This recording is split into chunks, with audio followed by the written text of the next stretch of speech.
yang memelihara kesetiaannya sampai selama-lamanya, dan yang tidak pernah meninggalkan perbuatan tangannya.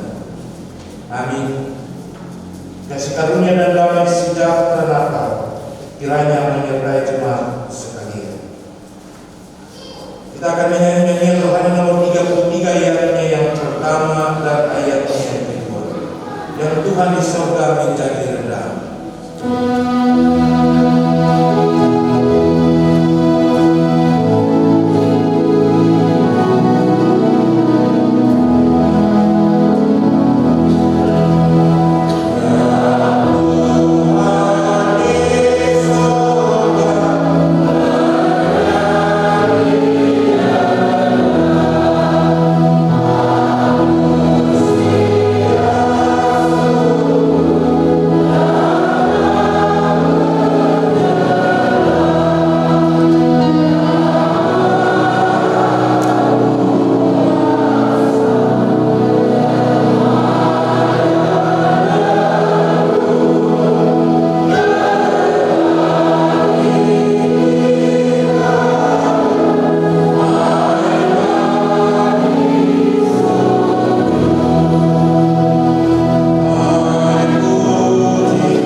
Karena yang Maha Kuasa telah melakukan perbuatan-perbuatan besar kepadaku, dan namanya adalah kudus, dan rahmatnya turun-temurun atas orang-orang yang takut akan Dia.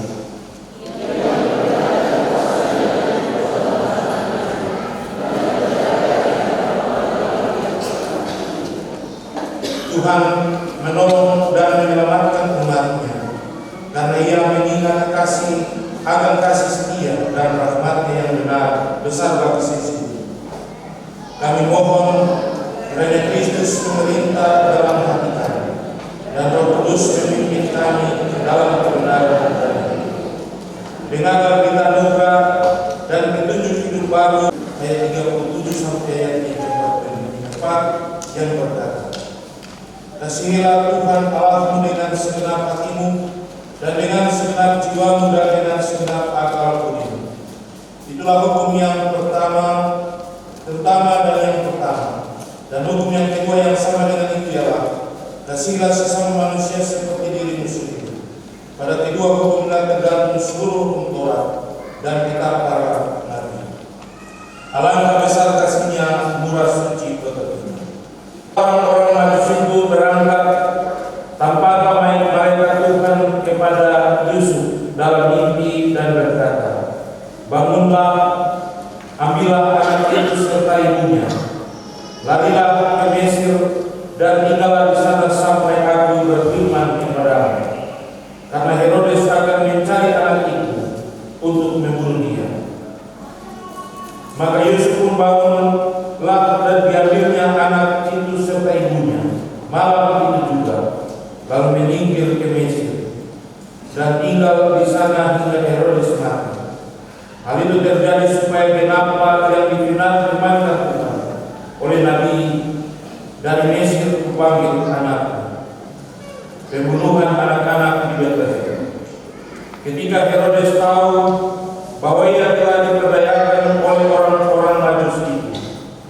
sangat marah, lalu ia membunuh semua anak di Bethlehem dan sekitarnya, yaitu anak-anak yang berumur 2 tahun ke bawah, sesuai dengan waktu yang dapat diketahuinya dari orang-orang Majusi.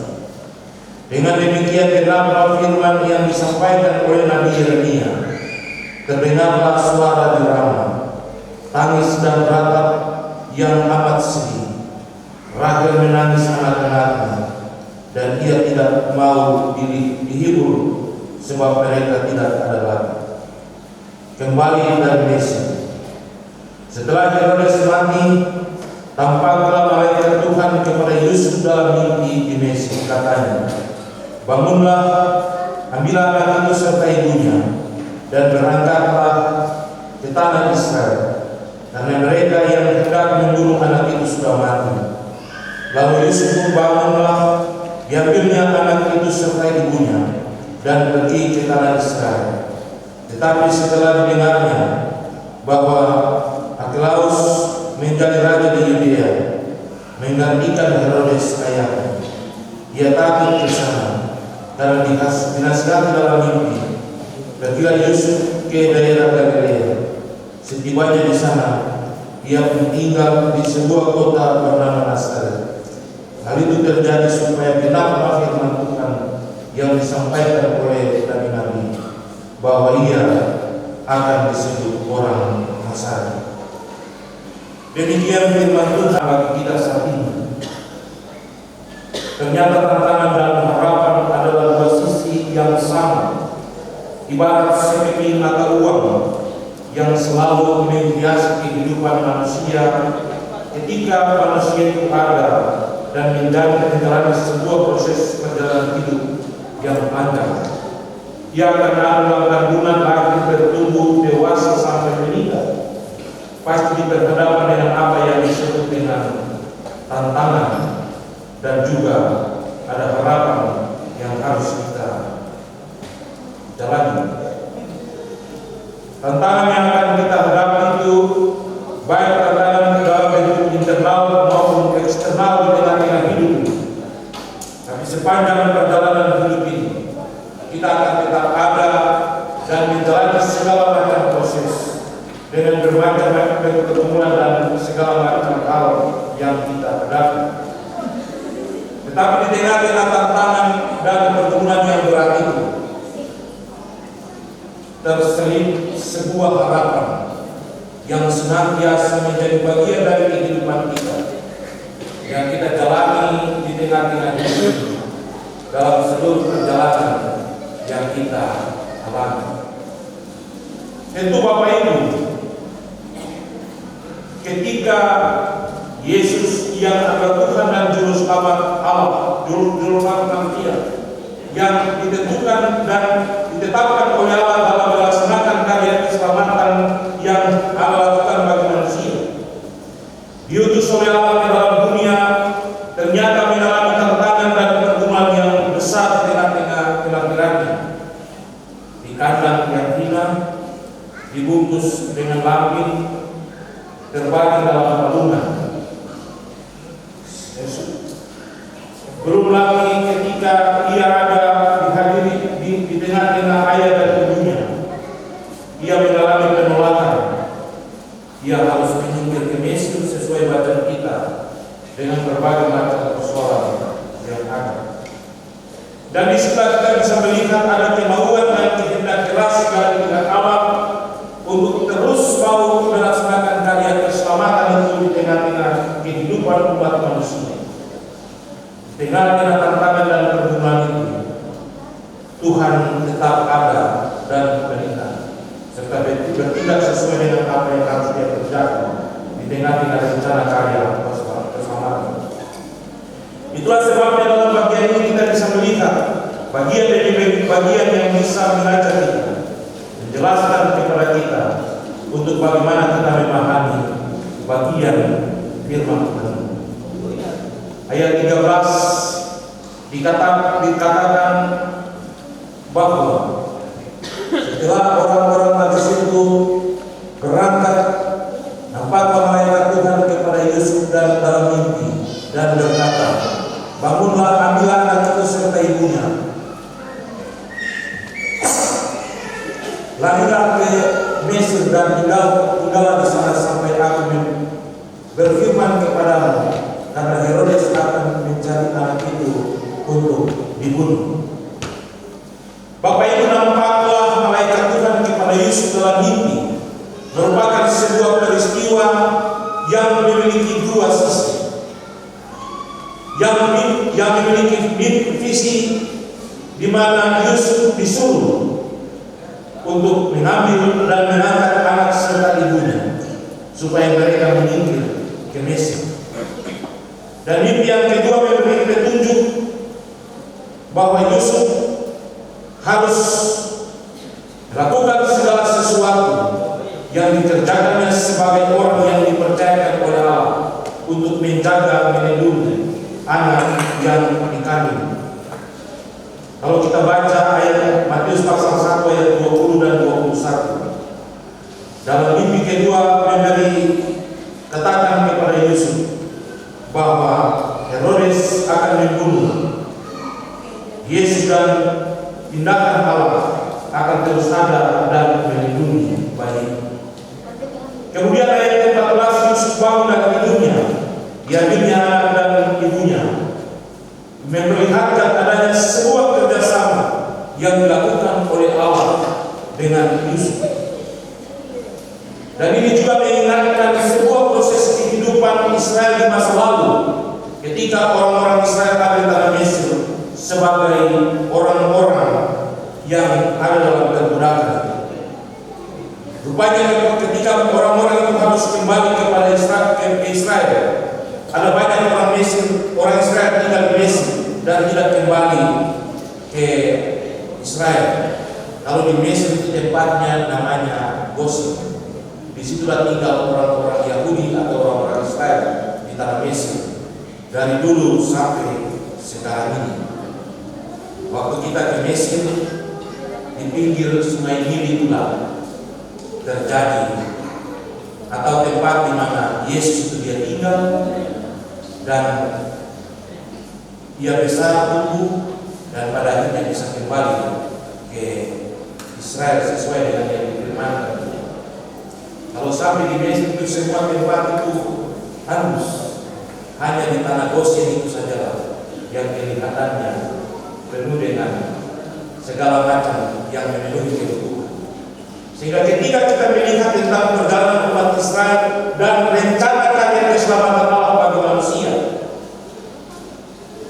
ketika umat Israel harus kembali ke Israel untuk menikmati suatu kehidupan dan menjalani proses sesuai dengan tanah yang dijanjikan oleh Allah, ternyata Tuhan sudah menyediakan orang-orang untuk mencari keselamatan, sehingga Yusuf dan Maria bersama Yesus itu bisa pergi dan tinggal di sana.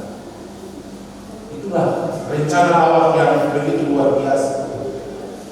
Dia terus menunjukkan kasih setianya di tengah-tengah hidup ini. Rencana itu bukan terjadi di Israel, tetapi rencana itu terjadi di tempat di mana ia menempatkan orang-orang yang dikasihinya menjadi bagian dari sebuah kehidupan yang harus dijalani. Di Israel penuh dengan air susu dan madu. Di Mesir hanya tanah Gosen saja. Orang-orang Israel tinggal dan mereka bisa menikmati segala sesuatu. Kebetulan hal itu dijelaskan oleh Daud tentang hampir seluruh Mesir itu tandus. Ada kehidupan, tetapi hanya tanah Gosen itulah yang bisa menghasilkan berbagai macam tanaman, tumbuhan, buah-buahan yang bisa dinikmati oleh semua orang yang ada di Mesir ini. Berarti itu luar biasa tentang rencana dan karya Allah di tengah-tengah ini. Bapak Ibu, seandainya Tuhan tidak mempersiapkan segala sesuatu yang dikehendakinya, kira-kira Yusuf dan Maria sampai di Mesir di tempat yang baru diterima atau tidak? Bisa mereka hidup dengan nyaman atau tidak? Belum tentu.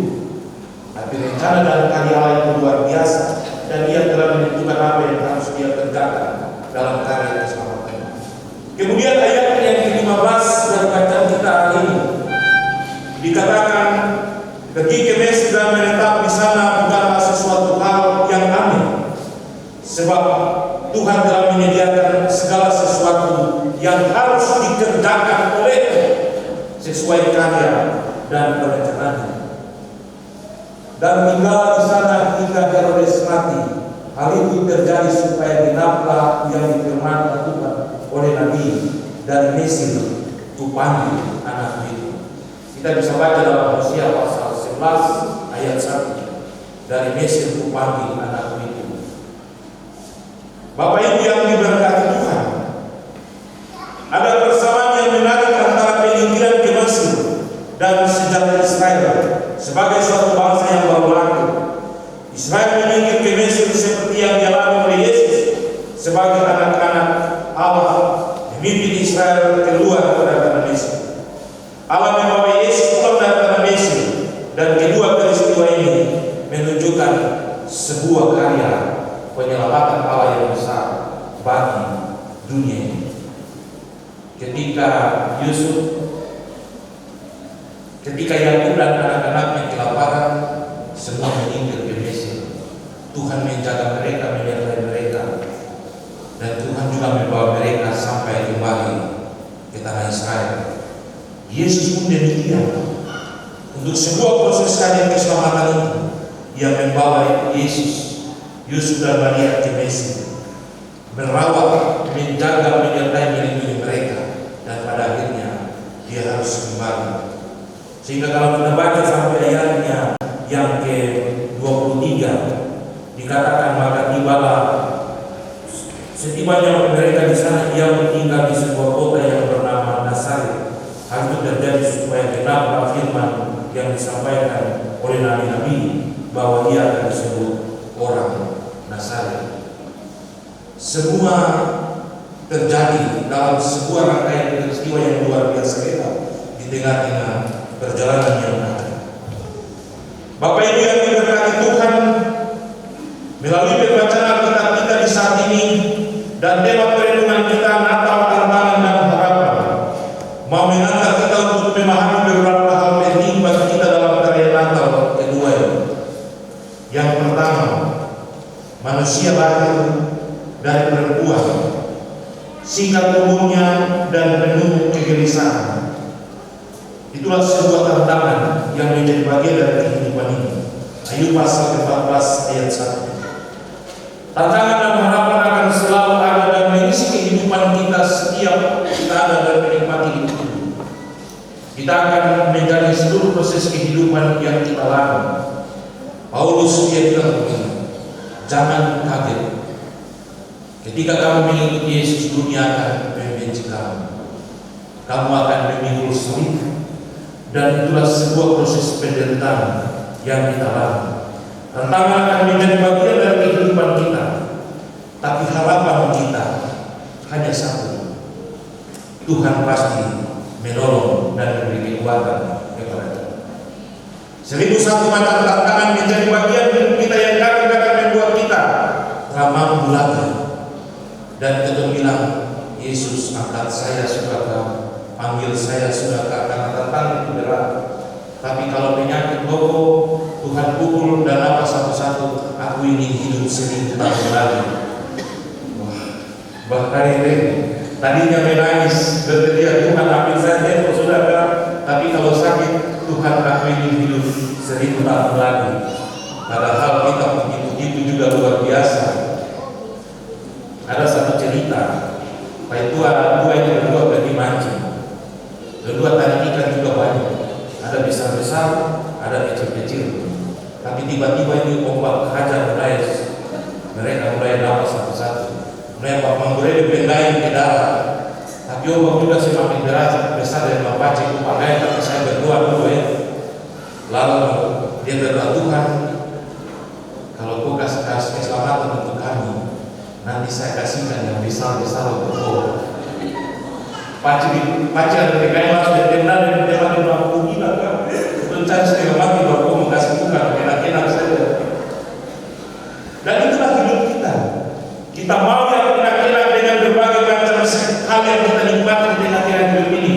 Tantangan dan penderitaan itu kita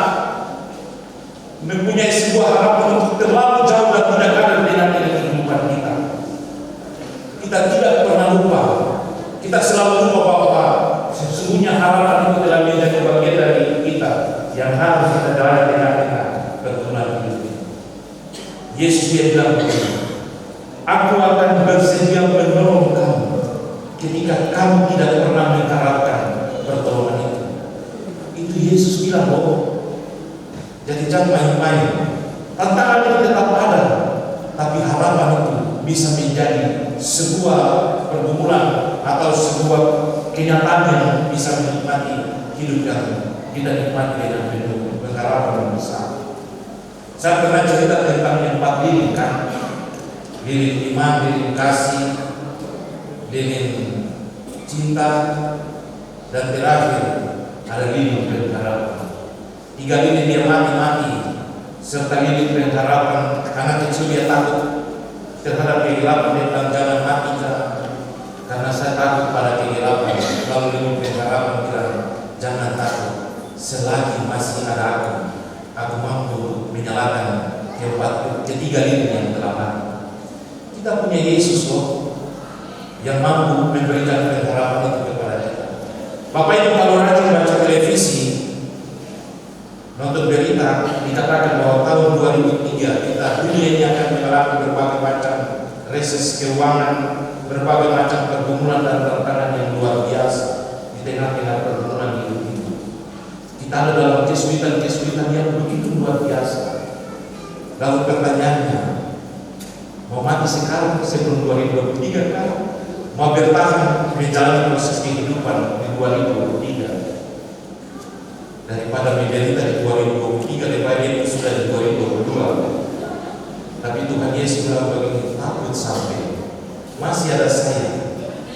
Bapak Ibu kalau baca tentang perjalanan Samuel bersama-sama dengan orang-orang Israel di tengah-tengah kehidupan mereka mempertahankan tabut perjanjian Allah dalam kitab Samuel pasal 7.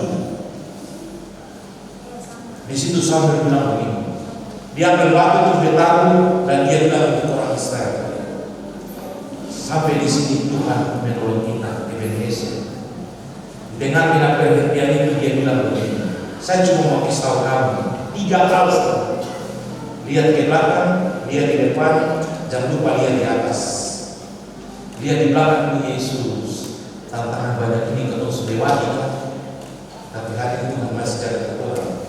Lihat di depan, lebih banyak lagi tantangan yang ada di depan. Kira-kira sanggup atau tidak? Tapi Samuel bilang, lihat di atas, serahkan untuk dia. Karena dia bilang, serahkanlah segala perbuatanmu kepadaku, maka akan terlaksanalah rencana-rencana. Manusia memikir-mikir jalannya, tapi Tuhan yang menentukan arah makanya. Kita tidak punya pengharapan itu yang tentu ada dalam segala ketakutan yang bilang, ambil saya tembus sudah. Tapi kalau punya pengharapan, aku ingin hidup 1000 tahun lagi. Karena pengharapan itu tetap menjadi bagian dari hidup kita di tengah-tengah. Bapak Ibu yang kedua, pesan kedua bagi kita bahwa Allah selalu menolong kita dan memberikan kepada kita mimpi dan visi sebagai bentuk dari kehadiran Allah. Yang akan memberi pesan kepada kita untuk segala keadaan yang kita hadapi. Allah membutuhkan kerjasama dengan kita di tengah-tengah hidup ini. Dia selalu bilang, aku bersedia menolong kamu ketika kamu tidak pernah menghormati atau mengharapkan pertolongan. Allah cuma minta kita bekerja sama dengan dia. Bekerja sama dengan dia itu bagaimana? Tuhan, mari kita berdua bikin ini sama-sama. Ada. Dia sanggup menolong kita. Kita cuma datang, Tuhan, hari ini saya mau bikin bangun rumah. Tahun 2023 ini sama bangun rumah, tolong jaga lindungi serta berikan kekuatan, kasih berkat yang banyak-banyak untuk kita. Karena jarak antara kita dengan Tuhan hanya sebatas doa. Itu lagu dong. Hanya sebatas doa, aku beri pengharapan. Hanya sebatas doa, aku dapat raih jemari tangan kasih. Baru berpengharapan yang besar, mau kerjasama dengan Tuhan tidak pernah kita pikirkan. Cuma datang berdoa, Tuhan kasih hidup untuk saya. Itu susah apa? Itulah yang Tuhan mau. Di Natal kedua ini Tuhan bekerja sama dengan Yusuf. sehingga segala rencana dan karyanya itu berhasil. Maka untuk berjalan kehidupan ke depan, Tuhan juga bilang, mari kita bekerja sama dengan segala sesuatu yang bisa kita. Yang ketiga, Natal adalah waktu di mana Allah menggunakan caranya untuk membentuk dan menyelamatkan kita dengan caranya yang misteri. Seperti Allah menyelamatkan Yesus dari negerinya kembali ke Mesir dan kembali juga ke negerinya Israel. Cara Allah memproses kita kembali ke titik nol kehidupan kita, membuat kita seolah-olah tidak percaya dengan segala sesuatu yang kita nikmati. Ingat perjalanan Ayub, dengan segala macam apa yang dia miliki, tapi dia jatuh. Orang bilang, di manakah Allahnya? Apa gerangan yang membuat dia hancur seperti itu? Tapi rencana dan karya Tuhan itu membuat dia tetap setia kepada Allah. Pada akhirnya dia bilang, orang yang berbahagia adalah orang yang setia, orang yang bertekun. Segala sesuatu dikembalikan kepada Ayub berlipat kali ganda. Kita ada di puncak ketika kita jatuh dan kita tidak pernah ingin untuk bangkit lagi. Padahal Tuhan mau kejatuhan itu merupakan tantangan dan kebangkitan kita berikutnya ini merupakan harapan yang senantiasa tidak hidup kita. Bapak Ibu pasti pernah dan selalu pasti tahu siapa itu Leonardo da Vinci, seorang pelukis yang cukup terkenal. Dia hendak melukis Yesus makan perjamuan dengan para murid. Dia jalan cari-cari sosok Yesus. Dia pun melukis tentang sosok Yesus dalam lukisan. Yang bikin dia susah, dia mencari sosok Yudas Iskariot. Dia jalan keliling dari satu tempat ke tempat, masuk di kolong jembatan, ke bar dan lain sebagainya, cari sosok Yudas Iskariot. Akhirnya dia dapat satu orang yang menurut dia cocok untuk Yudas Iskariot. Dalam selamat dan kabarkanlah berita Natal itu kepada sesama, dan untuk semuanya terimalah berkat. Inilah berkat Tuhan. Kiranya anugerah Tuhan Yesus Kristus Putra Natal, pengasihan Allah Bapa dan persekutuan Roh Kudus senantiasa menyertai dan memberkati saudara-saudara dari sekarang ini sampai selama-lamanya.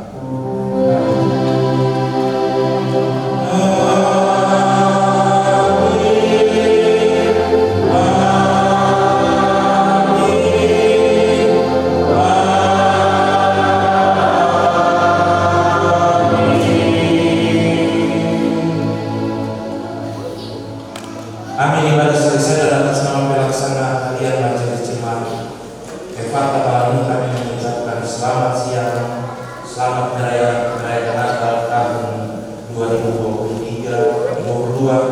Tuhan Yesus memberkati kita senantiasa.